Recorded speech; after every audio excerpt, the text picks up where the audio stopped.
This is the third video in the biography series of Shri Shri 1008 Yogi Raj Mahamandaleshwar Swami Mohandas Ji Maharaj. In previous videos, we've learned that Swami Ji was born in Bhuja village in Rajasthan, and his Guruji's ashram was in Torda village in Rajasthan, about 10 to 12 kilometers away. But Swamiji has mostly been living in the jungles, and this story also continues when he was still a teenager, about 14 years of age, still living in the jungles. But this is also when he built an ashram of his own, and we've also heard how one of his guru brothers was incredibly jealous of him.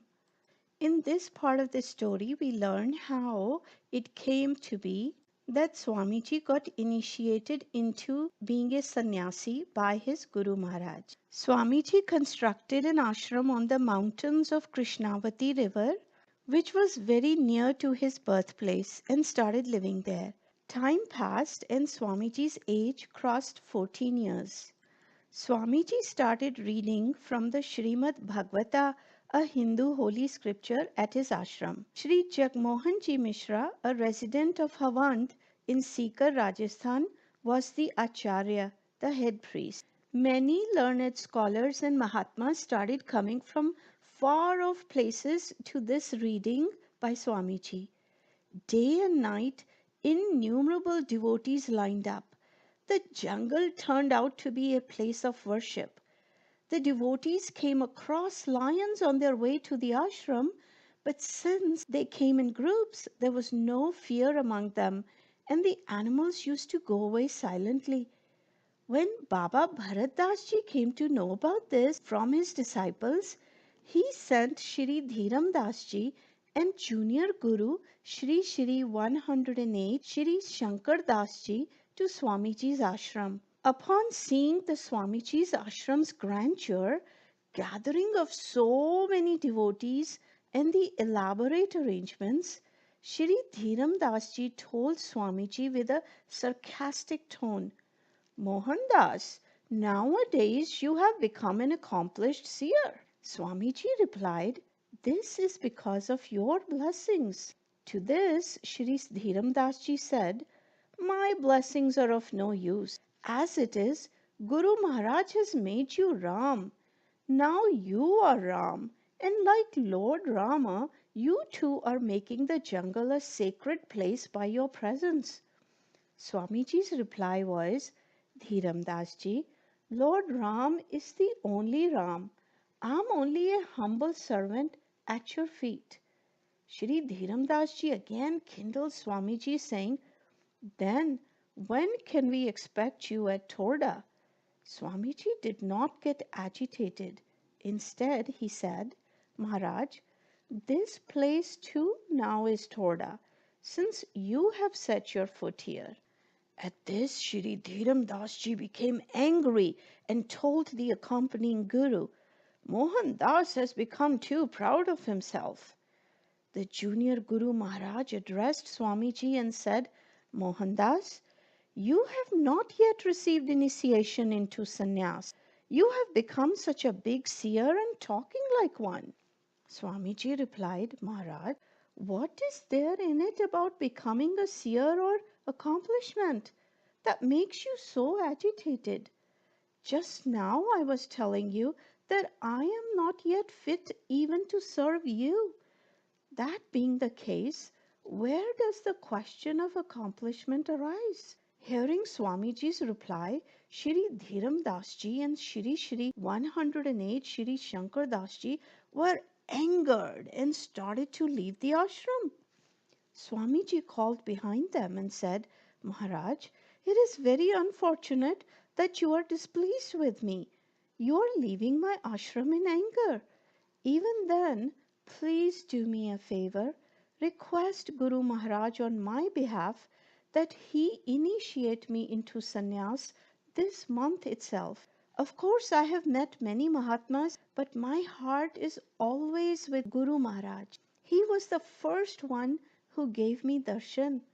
I am very eager to get initiated, but I am not behind the throne. Also, Please tell Maharaj to pardon any mistakes I may have done knowingly or unknowingly, and tell him I have requested him to make me his disciple in the religious manner." Guru Shankar Das Ji heard Swami Ji's every word, which was filled with devotion to Guru Maharaj. Sobbing with happiness, he said, "Mohan, there is really a captivating energy within you. You need not take initiation from somebody else. I myself will initiate you." Immediately, Swamiji replied, "Maharaj, I will take initiation only from Guru Maharaj, for whom I have lot of reverence. Without his darshan, my soul becomes restless. It's because of his blessings that this body has found accomplishment. I am sure that even his soul would be restless like mine if we don't see each other. I am also sure that he will definitely initiate me and accept me as his disciple and bless me." After hearing Swamiji's resolve, Shri Ram Nivas Ji Agarwal hailed Guru Bharat Das Ji Maharaj. When Swamiji looked towards him questioningly, he got a reply. "Look there, your Guru Maharaj Shri Shri 1008 Shri Bharat Das Ji Maharaj has arrived." Immediately Swamiji and all the devotees present there climbed down the hill and welcomed Guru Maharaj with great respect and hailing, and ushered him to the ashram. After entering the ashram premises, Guru Maharaj decided upon an auspicious time for the Purnauti, complete sacrifice or final oblation, of the recitation of Shrimad Bhagavata. Everyone felt pleased, and once again the shouting and hailing of Shri Guru Maharaj's name began, and the noise seemed to touch the heaven. Seeing that, Shri Guru Maharaj had endless sympathy towards Swamiji. Dhiram Das Ji was displeased, and he went back to his ashram at Torda. Later, Shri Guru Maharaj instructed Swamiji to stay on the mountain where he had presently set up his ashram, and said, "If you stay here for another 6 months, you will achieve complete siddhi, accomplishments. But then, will you feel frightened?" Swamiji humbly replied, "Maharaj, the word fear only exists in what you have just spoken. Apart from that, there is nothing such as fear." Now, Swamiji wished to bring back the sandals and tongs which he had left behind at the Torda ashram. Taking a break from his stay at his ashram, Swamiji accompanied Guru Maharaj to Torda ashram, and after staying there for 2 days, returned back to his own ashram on top of the hills. But when the sun started setting, Swamiji suddenly started to feel lonely. He tried to recollect that just 2 days before there was so much activity and happiness around there.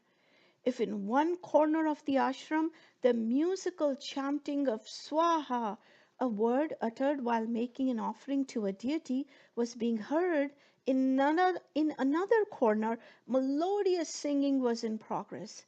But today the whole ashram was silent, and a sort of desolation engulfed the ashram. The loneliness in the mountains started troubling Swamiji's mind. He felt depressed because he was engulfed in delusion. Gradually, he started crying. As darkness increased, Swamiji's crying also increased.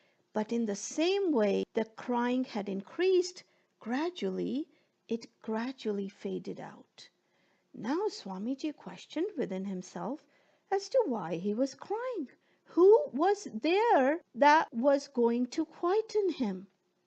He asked himself, who told you to come to this jungle? Who has tied you up here? Who has stopped you from going out of this place? Get up and go away from here now, etc. These sort of questions started cropping up in his mind and went up and down like the ascent and descent in a musical note. And finally, the passion in him started fading away. As before, he was again engrossed in his penance in the jungle, fearlessly and attaining the firmness of wisdom. And this is how Swamiji's ashram time continued in this particular place. In the next video, we will talk about how he moved to the Reba village in Sikar, Rajasthan and built a Kundika ashram there. Until then, Jai Gurudev.